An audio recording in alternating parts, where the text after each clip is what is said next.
오늘 말씀 제목은 내 마음에 주신 것입니다. 내 마음에 주신 것입니다. 느헤미야는 유다 지파의 하갈의 아들이었습니다. 그 이름의 뜻은 여호와께서 위로해 주셨다는 뜻입니다.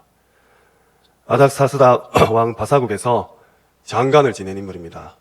술 맡은 관원으로 높은 위치에 있던 이 느헤미야가 예루살렘의 소식을 듣고 왕에게 간청해서 성벽 재건의 허락을 받습니다.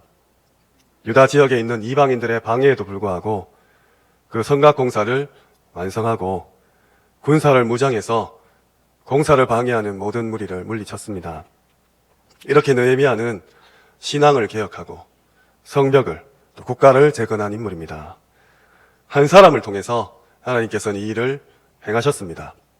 오늘 느헤미야를 통해서 하나님께서 그의 마음에 주신 것을 그가 어떻게 행했는지 살펴보고자 합니다.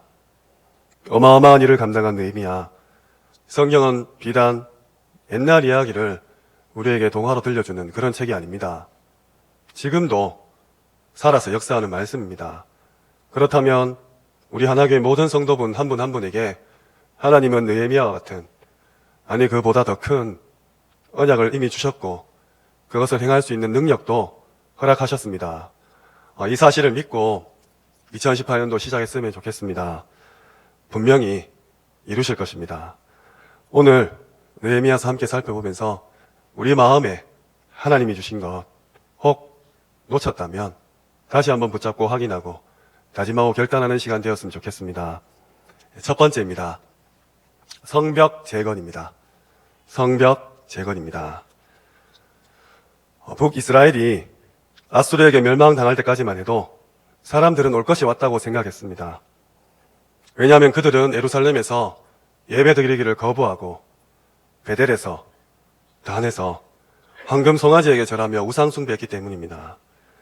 그 사람들이 심판받는 것은 당연하다고 유다 백성들은 이해했습니다.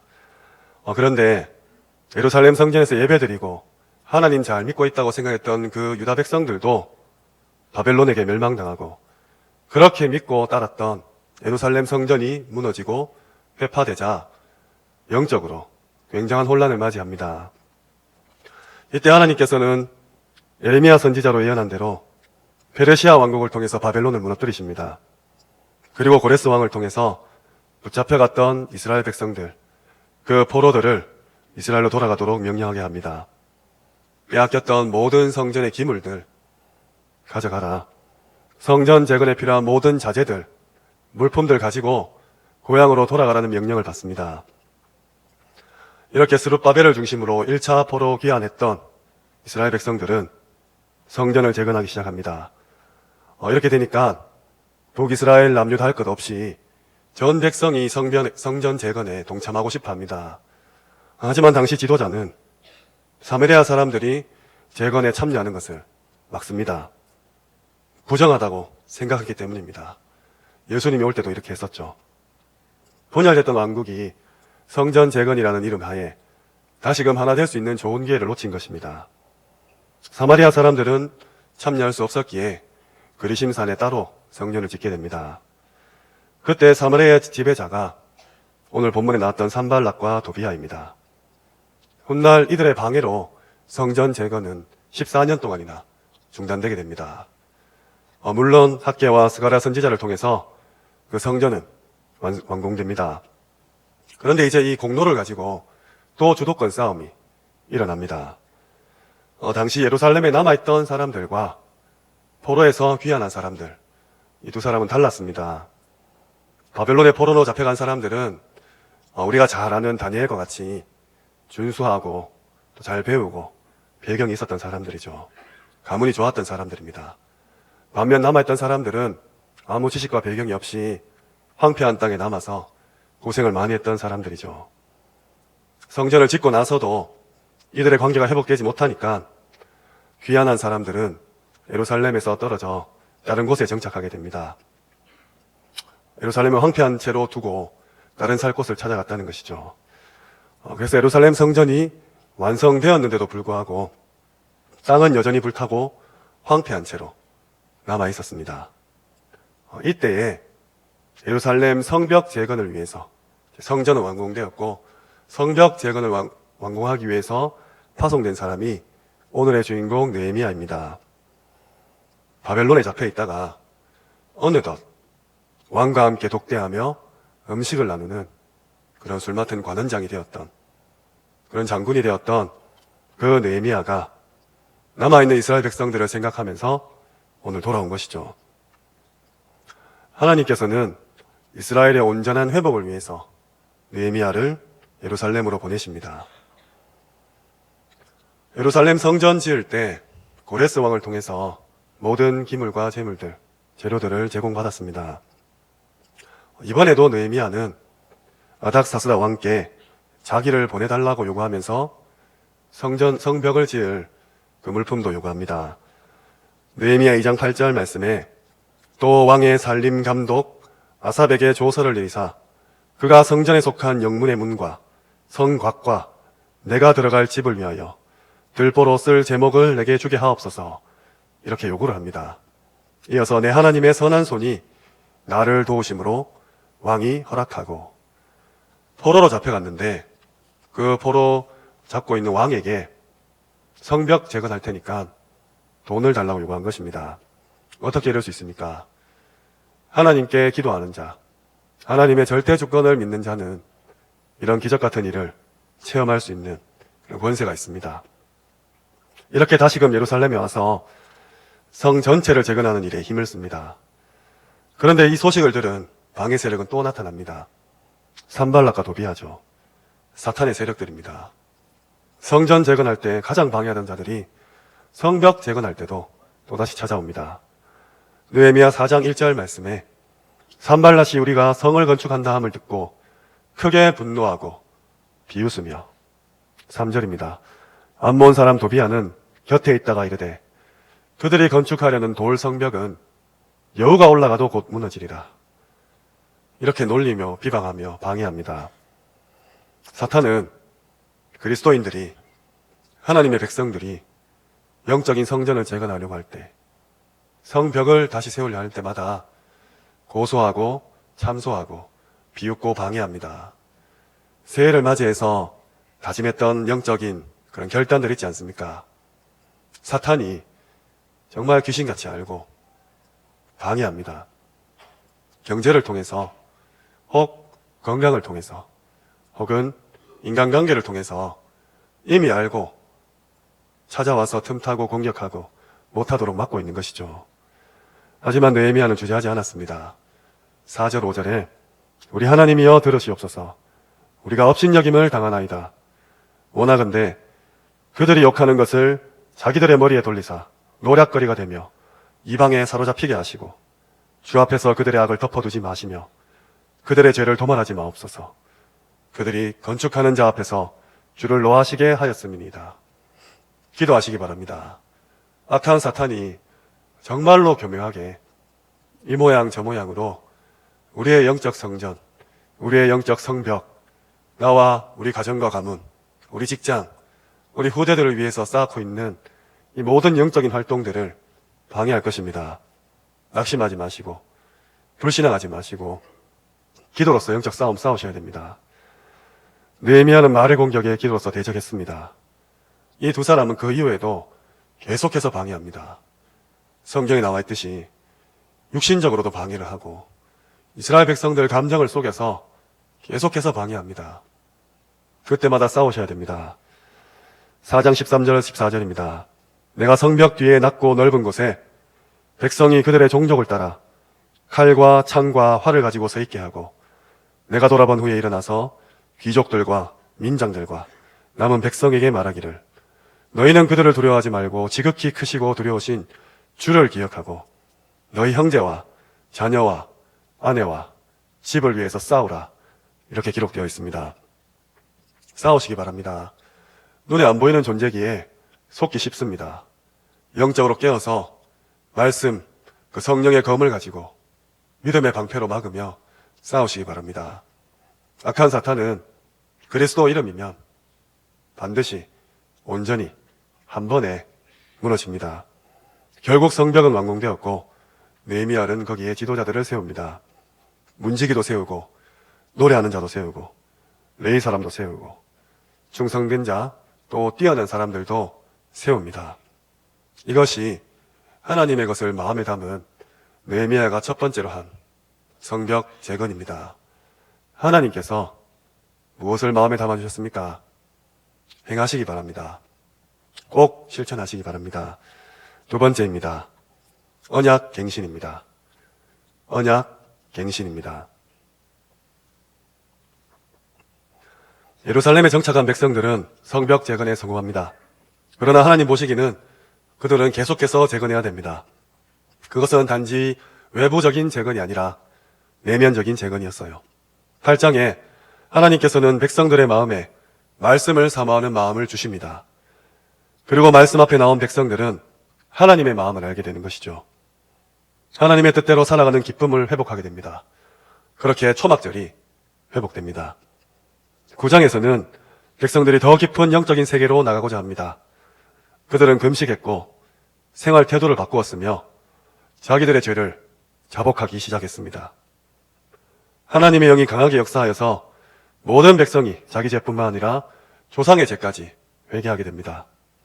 그때 일어난 마음이 바로 느헤미야 9장 38절에 우리가 이 모든 일을 인하여 이제 견고한 언약을 세워 기록하고 우리의 방백들과 레위 사람들과 제사장들이 다 인을 치나이다 하였느니라.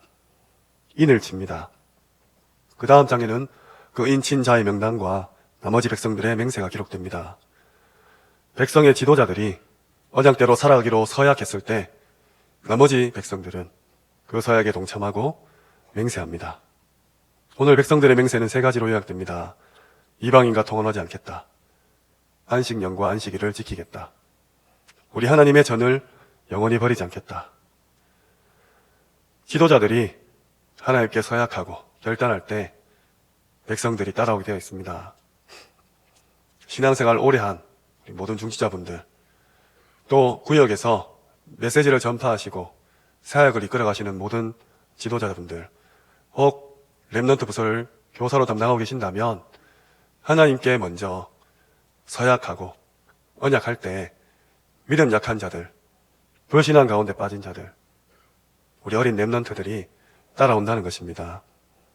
이처럼 하나님의 말씀과 회개를 경험한 백성들은 더 깊은 영적 체험을 했습니다. 이들은 하나님과의 관계를 회복하는 것 이상을 체험하고 싶어 했습니다. 그것은 삶의 변화였습니다. 그들의 마음이 하나님의 백성답게 살고 싶고 또 그렇게 삶을 변화되기를 갈망했던 것입니다. 느헤미야는 성벽을 봉헌했고 신앙을 개혁했습니다. 13장 1절에 모세의 책을 낭독했으며 15절에서 22절에 안식일까지도 회복하였습니다.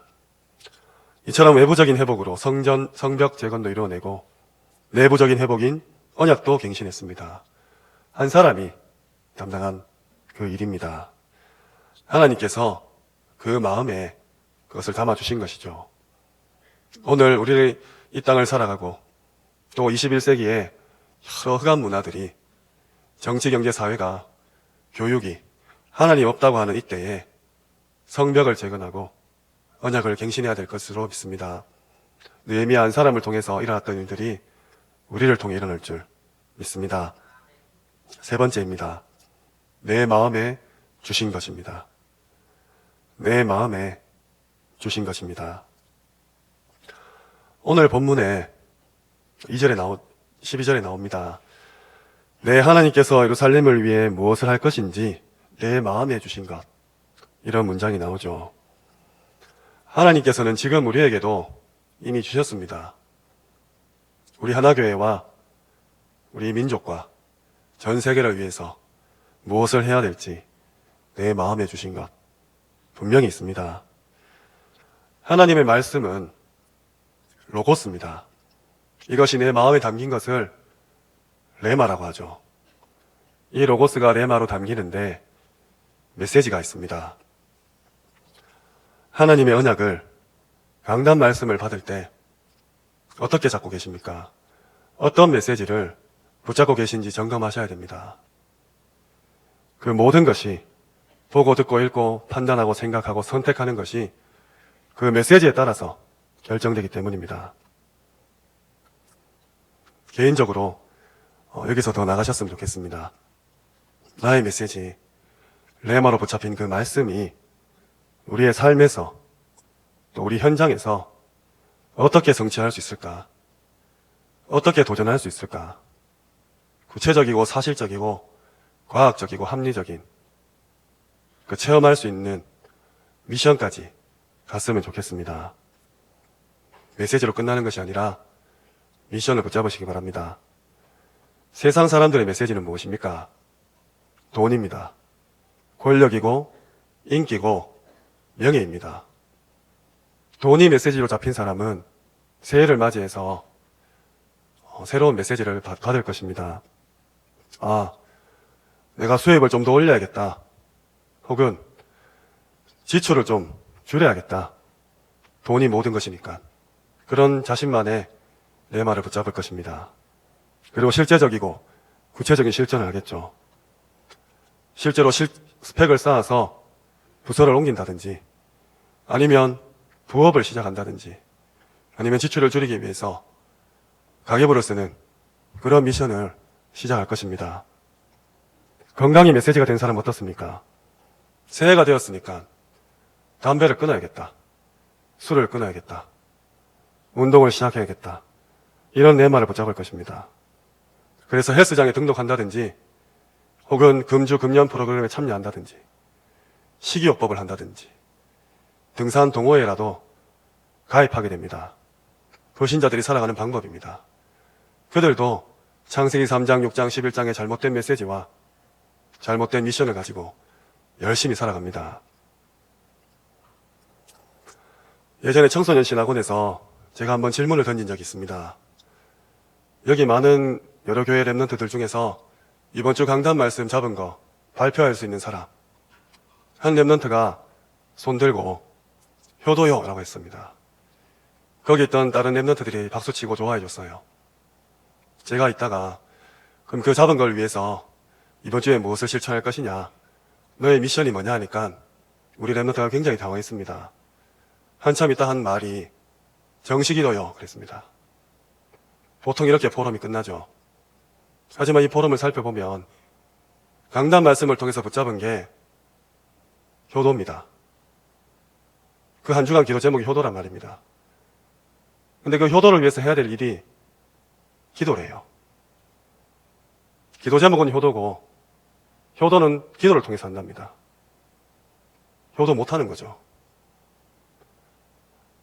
그렇게 말씀을 붙잡고 있습니다. 또 한 친구는 하나님과 소통하는 것을 강단 말씀으로 붙잡았어요 라고 고백했습니다. 굉장히 좋은 말이죠. 그래서 너의 실천사항은 무엇이냐? 이 친구도 기도라 했습니다. 하나님과 소통하는 게 기도예요. 기도 제목이 기도고, 그 기도를 위해서 기도를 하겠다고 그렇게 고백합니다. 우리 아이들이 말씀을 이렇게 붙잡고 있습니다. 틀린 건 아닙니다. 말씀 붙잡고 기도하는 게 전부기 때문에. 하지만 좀 뜬구름 잡을 수 있는, 아무 구체적인 미션이 없이 굳이 강단 말씀을 받지 않아도 잡을 수 있는 전도, 선교, 세계복음화, 이런 식으로 언약을 붙잡고 있는 것이죠. 하나님께서 분명히 그 마음에 담아주신 것이 있을 것인데 놓치고 있는 것입니다. 저는 지금 율법을 강조하거나 행위를 강조하자, 알미니안주의로 돌아가자, 이런 말이 아닙니다. 말씀 붙잡고 기도하는 게 맞습니다. 그렇다면 그 기도를 어떻게 할 것인지, 내가 암송을 할 것인지, 녹취를 할 것인지, 강단 말씀을 한 번 더 읽을 것인지, 기도를 한다면 언제 어디서 어떤 형태로 할 것인지에 대한 구체적인 그런 미션을 잡으라는 말입니다. 예수님께서는 갈보리산에서 모든 언약을 이루셨습니다. 그리고 갈람산에서 40일 동안 메시지를 주십니다. 각 사람에게 메시지를 주셨습니다. 이 메시지를 붙잡은 우리 제자들이 마가다락방 삶의 현장에서 개개인별의 그 받은 미션을 가지고 열흘간 오로지 전혀 기도에 힘씁니다. 성령이 임하고 그 뒤에 일어났던 역사들은 우리가 잘 알고 있습니다. 메시지와 미션입니다. 마찬가지로 하나님 우리에게 천명을 주셨습니다. 이 천명이 전도와 선교와 세계복음화죠. 하지만 이 천명이 내게 어떤 메시지로 담기느냐에 따라서 하나님이 이것 때문에 나를 이렇게 부르셨구나, 소명이 될 것입니다. 이 소명을 가지고 집에만 앉아 있는 것이 아니라 우리의 삶의 현장으로 직장으로, 학업으로, 사업으로 나갈 때 하나님은 사명을 주실 것입니다. 목숨 걸고 해야 될 일이죠. 또 모든 사람에게는 당연한 그리스도. 내게 메시지로 다가온다면 이제 사람들의 필요가 보일 것입니다. 현장에서 그 필요를 채워주신다면 절대적인 것이 되는 것이죠. 오직 그리스도, 오직 하나님의 나라, 오직 성령이 내게 메시지로 임한다면 하나님은 반드시 유일한 것을 내게 주실 것입니다. 다른 사람이 흉내내지도 못할, 생각지도 못할 유일한 것을 반드시 주실 것입니다. 이것을 가지고 현장에 나가면, 삶으로 들어가면 하나님이 창조의 역사, 재창조의 역사를 주실 줄 믿습니다. 승리할 수밖에 없는 것이죠. 내 영혼에 각인된 그 말씀들, 내 마음에 뿌리를 내리고 메시지가 될 것입니다. 그것이 우리의 삶에서 미션을 통해서 체질이 될 것입니다. 하나님의 말씀은 살았고 운동력이 있고 그 어떤 좌우의 날선 검보다 예리하고 모든 것을 찔러 쪼갭니다. 그냥 주일날 오셔서 힘든 한 주간 위로받고 힘없고 겨우 산소호흡기 달고 나가듯이 나가는 그 말씀이 아니라 6일 동안 모든 현장을 정복하고 모든 사람을 살리는 그 말씀이라는 겁니다. 반드시 개인화하셔야 됩니다. 그 어떤 말씀을 받든 그것이 제목이든 1번 대지, 2번 대지, 3번 대지든 예화든 성경 구절이든 간에 메시지로 붙잡으시고 그 메시지 붙잡으셨으면 내가 이것을 어떻게 해야 될지 반드시 미션으로 붙잡으시기 바랍니다. 말씀을 듣겠습니다. 학교 사역을 들어가는 팀들이 있습니다. 나이도 많으시고 또 여성분들도 많습니다. 직업적으로 분류하면 직업을 가질 수 없는 그런 취약계층이죠. 하지만 이분들이 청소년 살려야 된다는 그 메시지를 붙잡고 하나님 주신 그 작은 에너지, 작은 달란트로 자신만의 미션으로 학교를 들어갔습니다. 그중 한 고등학교가 이번 학기에 자퇴하거나 퇴학당할 수밖에 없는 61명의 아이들 중에 한 명 빼고 다 거저냈습니다. 이 기쁜 소식을 이 학교 문을 열게 해주신 우리 장로님께 전달했습니다. 저희 교회뿐은 아닌데 지금 휴직하고 계신 장로님께 장로님 학교에 이번 학기 61명 중에 한 명만 자퇴했습니다. 장로님의 대답이 아이고 목사님 그러면 60명은 퇴학당했나요? 이렇게 말씀하셨어요. 그게 아니라 다 살렸습니다 라고 했습니다. 심화하셨던 그 학교가 그만큼 황폐하고 무너지고 불탄 예루살렘 성전처럼 완전히 무너진 곳인데 메시지 붙잡고 미션 잡은 그 나약한 팀들로 하나님께서는 많은 영혼들을 범죄로 또 재앙으로 빠지지 않도록 구해주셨습니다. 하나님이 하신 것이죠. 또 한 중학교는 이 팀들로 한 반이 개설될 만큼 2017년도 신입생이 한 반이 늘어날 만큼 그 동네에 그 마을에 소문이 났습니다. 지금 아이들 너무 적게 나와서 학교마다 학생들 유치하기가 골머리 아픈데 반이 한 개 신설될 만큼 학교 말로 부흥이 된 것이죠. 거기서 2년 동안 미션을 진행했던 그 팀들로 하나님께서는 학교폭력 1위 학교에서 전무한 학교로 만드셨고 사찰이 집인 선생님한테도 주먹질하는 그 학생을 매주 구원의 길을 그리게 하면서 단 한 건의 사고도 없도록 지켜주셨습니다.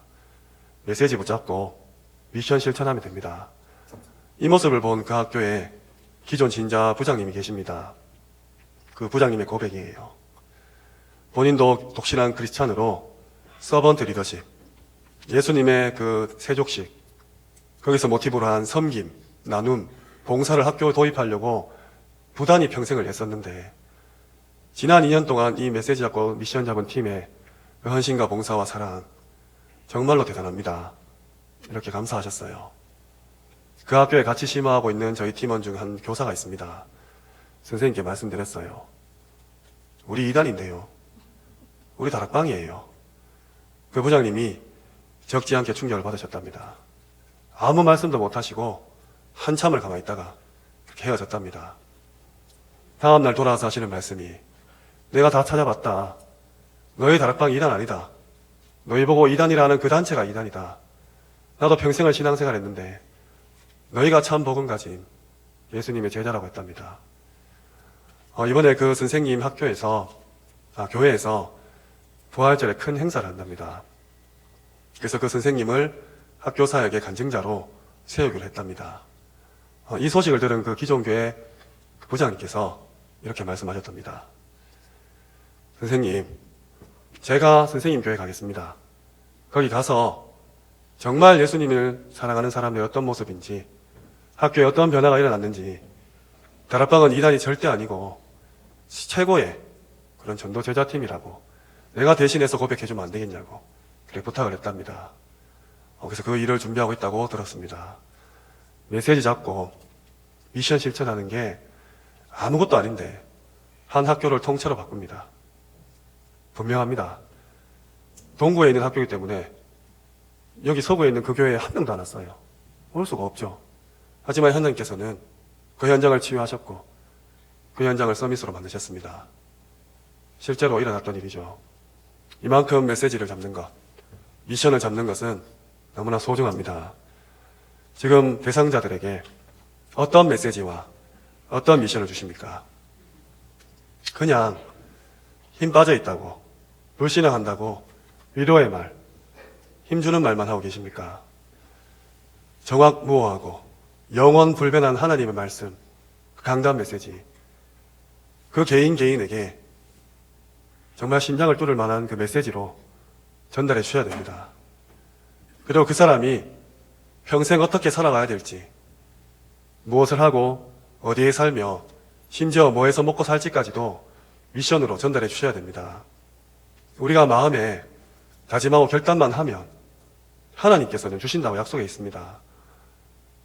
아무것도 알지 못하는 그 분야에 있는 종사하는 사람이지만 메시지와 미션을 전달하고자 다짐한 그 하나님의 제자에게 하나님께서는 알게 하시고 생각나게 하시고 가르치실 것입니다.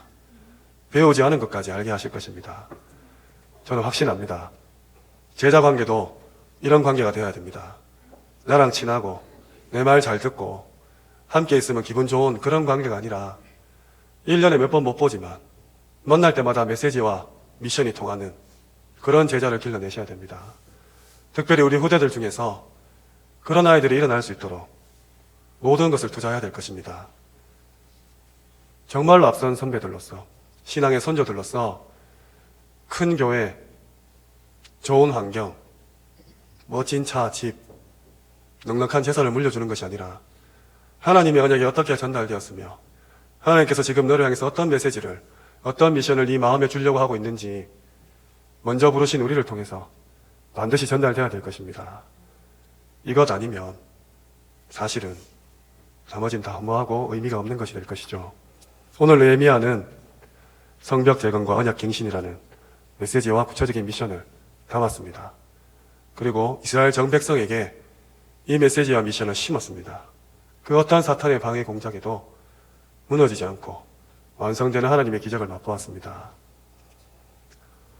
전도자의 삶입니다. 21가지나 받았습니다. 작년에는 62가지나 받았죠. 삶입니다. 율법을, 의를 강조하는 것이 아니라 하나님의 메시지가, 하나님의 미션이 우리 마음에 담길 때 우리의 삶은 전도자의 삶이 될 것입니다. 오늘 본문의 느헤미야 고백처럼 내 하나님께서 예루살렘을 위해 무엇을 할 것인지 내 마음에 주신 것 찾으시기 바랍니다.